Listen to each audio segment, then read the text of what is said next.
Herkese merhaba. İyi günler arkadaşlar. Bugün biz Türkçe'de en çok kullanılan kelimeleri öğrenmeyi devam ediyoruz. Сәлем достар. Бүгін біз түрік тілінде ең көп қолданылатын, жиі айтылатын сөздерді үйренуді жалғастырамыз. Олай болса, бірінші сөзіміз, o zaman birinci kelime Bile. Bile деген сөз тіпті деген мағынаны білдіреді. Мысалы, sen bile bana yardım etmedin. Тіпті сен маған көмектеспедің. Сен де маған жәрдемдеспедің. Яғни қазақ тіліне тіпті немесе да, де деп аударсақ болады. Келесі мысалда көрейік. Yanımdan geçti, selam bile vermedi. Жанымнан өтіп кетті, бірақ сәлем де бермеді. Сәлем де бермеді. Немесе тіпті сәлем бермеді деп аударсақ болады. Келесі сөйлеміміз.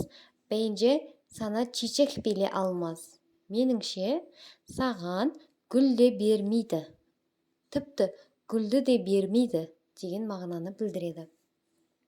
Достар, керекті деген, құнды деген сөздерді тәпсір қаламыңызды алып жазып отырыңыз. Сонда біз түрік тілін бірге дамытатын боламыз. Келесі сөзіміз ол әр.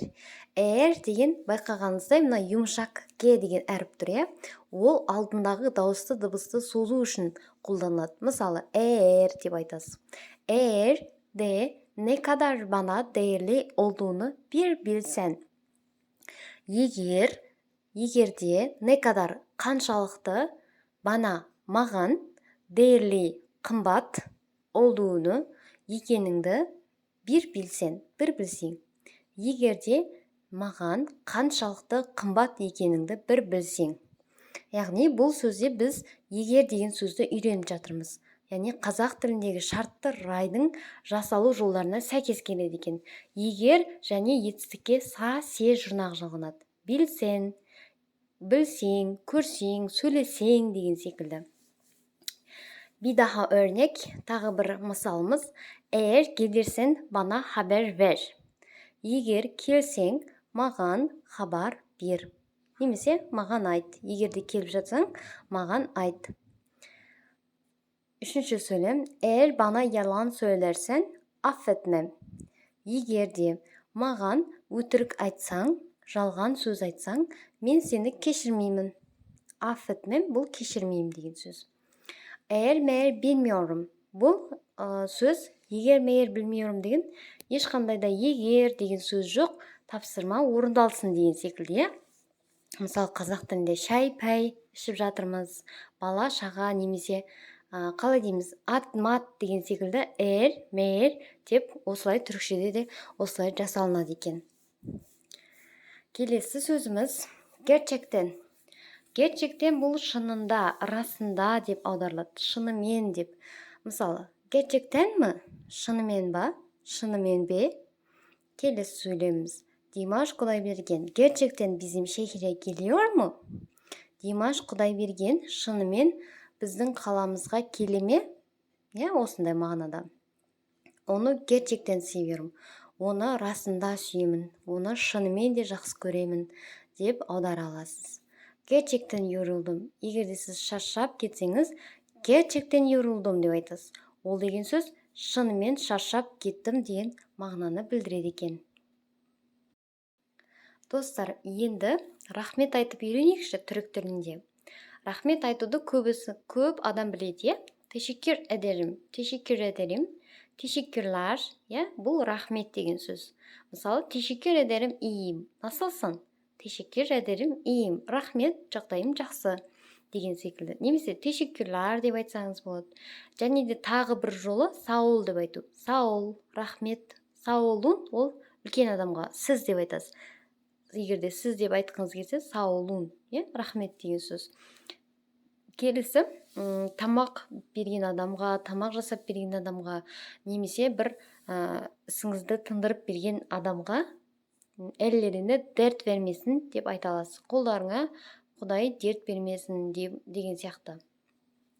Және де рахмет айтқанға жауап қайтару бар, Мысалы, қазақ тілінде оқасы жоқ. Түрік тілінде бұл сөздің аудармасы bir şey değil, немесе rica ederim. Егерде біреу сізге тешеккүрләр деп айтып жатса, сіз bir şey değil, яғни түкке де тұрмайды, оқасы жоқ деп жауап бере аласыз. Arkadaşlar, yine bir örnek, тағы бір мысалымыз, ол артық деген сөз. Артық деген сөз не мағынаны білдіреді екен? Қазақ тілінде де артық деген сөз бар. Сол сөздің мағынасына сәйкес келеді, бірақ біз оны басқаша аударамыз. Енді немесе ары қарай деп аудара аламыз. Мысалы, бірінші сөйлемге мән берейік. Артық istemiyorum. Артық қаламаймын деп аудармайсыз ғой қазақ тіліне. Айтасыз, енді қаламаймын. Одан ары қарай қаламаймын. Келесі. Ben artık her şeyi ona anlattım. Мен одан ары қарай оған барлығын түсіндірдім. Немесе мен енді оған бәрін түсіндірдім деп аудара аласыз. Келесі, үшінші сөйлеміміз artık gücüm yok. Немесе artık gücüm kalmadı. Яғни енді одан ары қарай күшім жоқ. Енді күшім жоқ. Енді күшім қалмады деп айта аласыз. Келесі, yok artık neler. Бұдан басқа артық нәрселер жоқ деген сөз ғой енді. Yok artık neler деген түсінікті ма? Яғни болды, артық еш нәрсе жоқ. Енді одан ары қарай еш нәрсе жоқ деген секілді. Келесі мағынамыз түрік сериалдарында көп айтылады. Yeter artık деп айтып жатады, яғни болды, жетер осымен. Ендігі жетер деген сияқты аудара аласыз. Arkadaşlar, bugünlük bu kadar. Dersimiz bitti. Benim dersimi gördüğünüz için size çok teşekkürler. Dostlar, менің сабағымда уақыт бөліп, түрік тілін үйренуге уақытыңызды жұмсап қарағаныңыз үшін сізге көптен көп алғыс білдіремін.